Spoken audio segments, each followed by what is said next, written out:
The man I trusted with my life looked me in the eye and blamed me for my own assault. And in that moment, I realized I was never safe with him. I was just blind to the truth. I had been with my fiancé Julian for 3 years, and slowly, without even realizing it, he had started controlling every part of my life. I stopped going out. I stopped seeing my friends, and I convinced myself it was love, because he always said he just cared too much about me. One night, my coworker Maya begged me to come celebrate her promotion at a lounge downtown.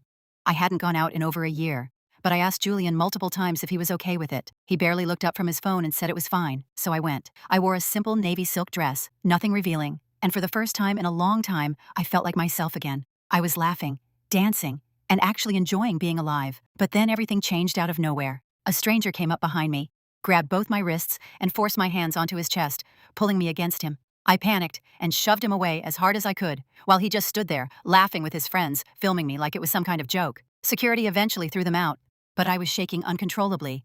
I locked myself in the bathroom staring at the red marks forming on my wrists, and all I wanted was to go home. So I called Julian, hoping he would come get me.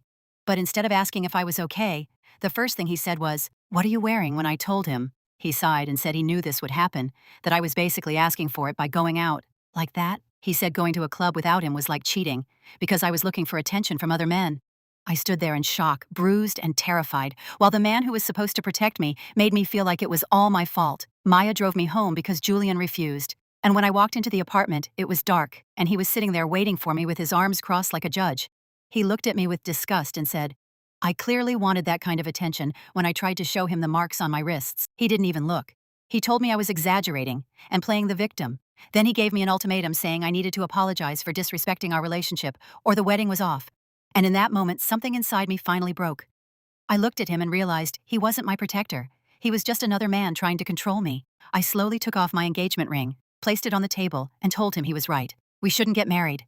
His face changed instantly from confident to panicked as he realized he was losing control. He reached out and grabbed my wrist, trying to stop me, and I froze, because it was the exact same grip, the same feeling, the same entitlement as the man from the club. I pulled my hand away, looked him straight in the eyes, and told him to never touch me like that again. Then I packed a bag, walked out the door, and didn't look back. 3 weeks later, I found out that man from the lounge had been arrested for assaulting 5 other women that same night, and that's when everything became even clearer. None of it was my fault, not what happened at the club, and not the way Julian treated me. I sent him the news with one final message saying a stranger was dangerous, but you were supposed to be my safety, and then I blocked him everywhere. And for the first time in years, I finally felt something I hadn't in a long time. I felt free.